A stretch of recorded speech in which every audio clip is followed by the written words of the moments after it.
Ciencia, deporte, ciclismo, triatlón. Esto es Training for All, tu podcast de referencia. Curiosa la repercusión que ha tenido el tema que nos acompaña hoy. Llevamos toda la vida creyendo en la importancia que pueden tener, o que más bien que tienen, los hidratos de carbono en lo que se refiere al rendimiento en deporte de resistencia, y de pronto pues nos surge una corriente hace ya unos años que no solo pone el énfasis en la restricción de los hidratos de carbono, sino que además en cierta manera lo demoniza, los pone como veneno o como un macronutriente al que debemos de desacostumbrarnos.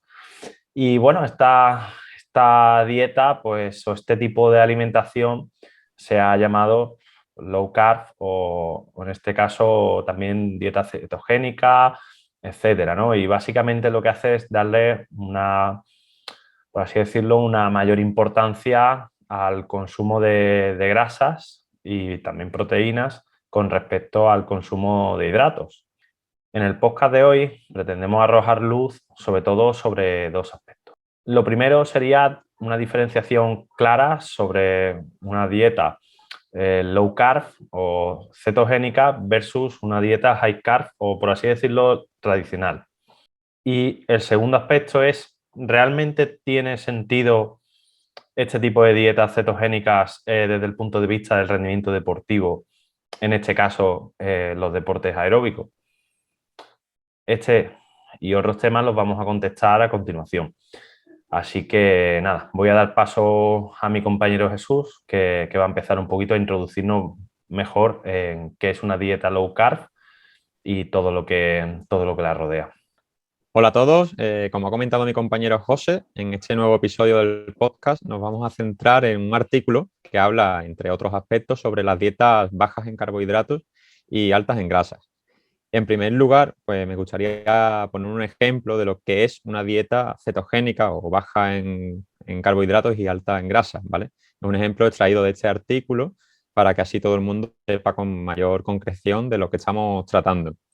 Pues bien, pues podríamos considerar una dieta cetogénica, ¿vale? Low carb and high fat, aquella en la que hay una restricción severa de las ingestas de carbohidratos, una ingesta moderada de proteínas y una ingesta importante de grasas. Para ponerlo con ejemplos numéricos, ¿vale? Se podrían establecer los siguientes porcentajes que voy a comentar. En un primer lugar sería menos de un 5% de la ingesta total de hidratos de carbono, ¿vale? Los cuales se pueden ingerir a través de alimentos como las frutas, lácteos, frutos secos, etcétera. Después tendríamos entre un 15 y un 20% del total de estas ingestas serían proteínas, ¿vale? Y por último, en torno al 75-85% de grasas. Esto es un ejemplo, como he dicho, extraído de este artículo. Y bien, ¿qué es lo que se busca con este tipo de dietas? Pues hay evidencias científicas de que con este tipo de dietas se producen mejoras en la oxidación de grasas. Es decir, que nuestro organismo utiliza mejor las grasas como un combustible, ¿vale? Como con mayor facilidad. Y esto ocurre con unas 3-4 semanas de adaptación a este tipo de dietas. Pues, por otro lado, quería comentar también que de cara a deportes de resistencia, pues esto puede sonar bastante bien, pero hay algo que debemos de tener en consideración. La cetoadaptación, ¿vale? Puede afectar a la capacidad del músculo para utilizar el glucógeno. Entonces, de este modo estamos comprometiendo una fuente de energía muy útil, ¿vale? Ya sea en triatlones, pruebas de ciclismo, etcétera. Por lo tanto, tenemos que tener en cuenta, además de todo lo comentado, que una dieta cetogénica o baja en hidratos y alta en grasa puede tener también efectos totalmente distintos en función de las características del deportista. Todo esto que hemos comentado no afecta igual a todo el mundo, por lo tanto hay que considerar individualizar cada caso. Ahora a continuación con mis compañeros vamos a ir viendo esto de forma también un poco más profunda y otros ejemplos. Bien, como ha comentado mi compañero, en este caso Jesús, sí es cierto que existe evidencia que apoya el uso de la dieta, entre comillas, cetogénica o dieta baja en carbohidratos en cuanto a la mejora o sobre todo la optimización de la oxidación de la grasa. ¿Qué quiere decir esto? Que obviamente puede ser un recurso, pero las aplicaciones prácticas que podremos sacar de este trabajo es que no podemos depender única y exclusivamente de un único recurso. Sería también muy interesante la combinación, en este caso, o en este caso hablar de la periodización nutricional. Y es que la nutrición va a tener un papel muy importante, sobre todo en la potenciación de las adaptaciones que buscamos con el entrenamiento y en este caso en función obviamente de la fisiología que queramos o sobre todo aspectos de la fisiología que queremos desarrollar. Por ejemplo, si nosotros estamos en un trabajo en el que queremos desarrollar, por ejemplo, la eficiencia aeróbica o trabajo unos primeros estadios del primer umbral antes que llegar al primer umbral, etcétera, podría tener un poco de cabida este tipo de planteamiento. En el momento que vayamos pasando ciertas intensidades, donde vayamos a intensidades ya glucolíticas o intensidades muy dependientes de los sustratos relacionados con el hidrato de carbono, pues obviamente vamos a tener una serie de limitantes, aparte también del propio aspecto práctico que también es interesante incluir el propio entrenamiento de lo que es el sistema digestivo, en este caso, con lo cual podremos tener en cuenta dos apreciaciones de dos factores. Podremos utilizar esas dos estrategias, esa dietas bajas en hidrato de carbono y alta hidrato de carbono en función de las adaptaciones que busquemos y obviamente potenciar así los aspectos del entrenamiento, con lo cual obviamente esto nos va a permitir en gran medida buscar de una manera más óptima e inteligente y eficiente en función de los objetivos que queremos obtener para en función de eso seleccionar la mejor estrategia nutricional para ese objetivo, con lo cual clave para mí en ese aspecto y creo que también para el grupo que la selección de la nutrición no puede depender de una única estrategia. Debemos combinar ambas para poder trabajarla. Pues bien, como han comentado mis compañeros, las dietas altas en grasa y bajas en carbohidratos o cetogénicas, como también se le puede denominar, representan una herramienta muy útil para según qué caso y objetivo. Por ejemplo, cuando se trata de perder grasa, pues es interesante porque permite crear un déficit calórico manteniendo una saciedad muy alta. Y esto está provocado por la composición de este tipo de dieta, es decir, sobre todo las grasas altas. También puede usarse para ser más eficiente a la hora de usar la oxidación de lípido como combustible para el ejercicio, como ha comentado mi compañero Jesús y Gabri. Sobre todo pues, cuando se está en un periodo en el que la predominancia de entrenamientos pues, suelen ser a baja intensidad. Por ello, los periodos como la pretemporada, generalmente, pueden ser interesantes para usar este tipo de estrategias. En contrapartida, pues representan muchos inconvenientes, sobre todo para el entrenamiento de alta intensidad, como han comentado también mis compañeros, y aunque es cierto que en la literatura científica aún no hay suficientes estudios donde el periodo de observación sea suficientemente largo, todo apunta a que este tipo de dietas pues, no son beneficiosas cuando se combinan entrenamientos también de alta intensidad. Quizá esto también se deba a la serie de requisitos prácticos tan específicos y estrictos que se tienen que llevar a cabo para hacer esta dieta correctamente. Por ejemplo, el tiempo de adaptación que hay que pasar, no comer más de X cantidad de hidratos de carbono, ya que si no, pues saldríamos de ese estado de adaptación, de cetosis, y que también los alimentos que podemos incluir son pocos y muy restrictivos. Entonces, esto hace que la adherencia a este tipo de dieta sea muy poca, muy escasa, porque también la variación de la alimentación es poca y si se quiere variar un poco más, pues requiere de recetas muy elaboradas que eso quizás en la vida cotidiana sea difícil de llevar a cabo para la gran mayoría de la población. También mencionar pues, la limitación social que puede suponer esto, es decir, si solo puedes comer una serie limitada de alimentos, cualquier evento social que puedas tener a lo largo de el año o el tiempo que se esté con esta estrategia nutricional, pues te va a limitar mucho ese aspecto. Entonces, como decía, la adherencia a este tipo de dieta generalmente, repito, suele ser baja. Entonces, como conclusión, diría que es importante entender la complejidad de la fisiología humana, más aún cuando va unida a los aspectos psicosociales, es decir, el contexto de cada persona. Por tanto, creo que no tiene sentido el debate sobre si una dieta es mejor que otra, porque es un mensaje muy reduccionista. Tenemos que comprender que las demandas específicas de combustible de cada tipo de entrenamiento ponerlo en relación con el objetivo principal y con el contexto de ese deportista para elegir la estrategia nutricional que mejor se adapte en ese momento.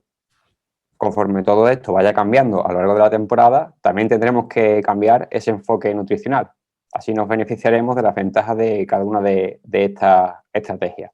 Lo que es cierto es que a día de hoy se ha comprobado que lo que mejor funciona es la periodización nutricional, que al fin y al cabo es a lo que nos referíamos anteriormente y lo que yo personalmente recomiendo que se haga. Así que le doy paso a mi compañero José para que aporte su punto de vista. Bueno, pues a mí me gustaría lanzar algunos tips. Uno va en consonancia a lo que ha dicho Sergio, mi compañero, con el tema de la adherencia, ¿no? El otro día leía un paper, ya a modo conclusivo y desconectando un poquito quizás de lo que nos dice Burke en el paper que se ha utilizado como referencia para este podcast, aunque al final es tan largo que evidentemente no podemos abordarlo entero, de que al cabo de 6 años, aunque no hay estudios longitudinales donde se siga durante mucho tiempo, por así decirlo, las repercusiones que tiene una dieta u otra sobre la persona, sí que hay estudios que al cabo de los años vuelven a acudir a esas personas que se sometieron a un tipo de dieta o a otro y resulta de que el efecto rebote que solemos decir les hizo recuperar el peso casi prácticamente por igual, es decir, que prácticamente volvieron a su peso anterior a realizar la dieta y que no se encontraron diferencias significativas entre uno y otro, por lo cual no se puede afirmar, o podemos sacar las conclusiones así, ¿no? De que no se puede afirmar que por seguir una dieta low carb todo lo que pierdas luego no lo vas a recuperar y que la adherencia evidentemente es como mínimo igual de mala o de buena que a cualquier otra dieta. Por lo menos a muy largo plazo. Es decir, si una persona, por ejemplo, en este estudio, si no recuerdo mal, habían perdido más, en este caso más peso, las personas que se habían sometido a una dieta low carb que las personas que se habían sometido a una dieta, por así llamarla, convencional, pero al cabo de 6 años, como digo, pues todos habían recuperado su peso anterior a la dieta, individualmente o sin que interfiera el tipo de dieta que hicieron, ¿no? El otro tip o la otra conclusión es que quizás este tipo de dietas low carb sean mucho más extremistas que las dietas tradicionales. Es decir, ya no entro en que se priorice con una o con otra, sino que el tipo de persona que se está metiendo en el mundillo del low carb tiende ya no solamente a infrautilizar los hidratos de carbono, sino que además no come, hace muchas ayunas antes de los entrenamientos. Si no mete hidratos de carbono fuera del entrenamiento, os podéis imaginar lo que mete durante los entrenamientos, que es cero y que va completamente en contra de las corrientes y la investigación que se está llevando a cabo en estos días sobre lo que tenemos que meter durante los entrenamientos o durante las carreras para poder mantener nuestro rendimiento. De hecho, la plataforma Aerotune, que ya la hemos explicado en algunos vídeos del canal, basa sus simulaciones en la cantidad de hidratos o de grasas o incluso de grasas y de proteínas que tienes que ir metiendo a lo largo del tiempo para que tu potencia máxima, por así decirlo, para una intensidad para un tiempo concreto, intensidad que puedas mantener, se mantenga. Y resulta de que, claro, que si no comes durante ese entreno o incluso si uno de los 3 macronutrientes que habría que meter, que son los hidratos, deja de meterlo, pues ese rendimiento se va a ver afectado y va a caer, por mucho que tú intentes que no caiga. Entonces, pues básicamente mi conclusión final sobre eso sería que te dejes asesorar por una persona de mente abierta, que no sea radical, que no tenga como referencia simplemente un tipo de dieta, sino que te pueda llevar a lo mejor de uno y a lo mejor de lo otro cuando sea necesario en el momento que sea necesario. Pues bien, para concluir ya con el podcast, ¿vale? Quiero seguir en la misma línea que José y quiero hablar sobre los ciertos deportistas, tanto a nivel de entrenamiento como de competición, que siguen estas corrientes. ¿Por qué las siguen? Pues porque ven que fulanito le va bien y van detrás de él, ¿no? Entonces hay que tener cuidado y más en este aspecto porque aunque es cierto de que hay cierta evidencia de que la oxidación de grasas mejora, ojo, que también se puede ver afectado, como hemos comentado antes, otros aspectos como la capacidad de utilizar el glucógeno. Entonces, al final, lo que ganamos por un lado lo podemos perder por otro y a nivel de rendimiento, pues lo podemos echar incluso peor. Por lo tanto, siempre hay que hacer las cosas sin llevarlas al extremo, como hemos comentado, y ojo con este aspecto. No, totalmente de acuerdo con las conclusiones que estáis comentando y de hecho creo que muchas veces cuando se generan estos tipos de juicios o debates en redes sociales o por seguir una una corriente es porque no se están objetivizando bien los procesos. El anime-funcionismo, por desgracia, en nutrición existe muchísimo y creo que la clave al final es coger una intervención, monitorizarla, aplicarla y obviamente darle un contexto a medio, corto, medio y largo plazo. El problema es que muchas veces algo que utilizamos a corto plazo o que utilizamos una herramienta que puede medir mal, una herramienta que ni siquiera está validada, como puede ser, por ejemplo, el uso de los medios de glucosa, puede incidir muchas veces a tomar decisiones erróneas o tener pensamientos erróneos sin tener en cuenta toda la evidencia, con lo cual totalmente al final de acuerdo. Creo que hay que tener mente abierta, mente de aprender a desaprender y aprender constantemente, como decimos siempre, y esa debe ser la tónica, utilizar distintos tipos de planteamientos para al final conseguir esos objetivos que nos estamos marcando. Totalmente de acuerdo también con lo que habéis aportado, chicos, y bueno, como frase final, ¿no? Y un poco de recordatorio, lo que diría es que la rigidez en este aspecto, en el aspecto de la nutrición, el entrenamiento y demás, no creo que sea lo más beneficioso al fin y al cabo. No tiene ningún sentido usar un tipo de dieta o de estrategia nutricional simplemente por moda o por defenderlo a capa y espada sin ir más allá ni preocuparse por los beneficios o las desventajas que pueda tener cada una. Y lo que sí tiene sentido es ser más flexible, buscar siempre la mejora y la mejor opción para el deportista, para nosotros mismos, que es lo que al fin y al cabo va a tener mejoras significativas en el rendimiento. Perfecto, pues nada, este básicamente es el final del podcast de hoy. Espero que os haya gustado. Nos despedimos hasta el jueves que viene y nada, poco más. A ver con qué tema os sorprendemos la semana que viene. La próxima. Luego,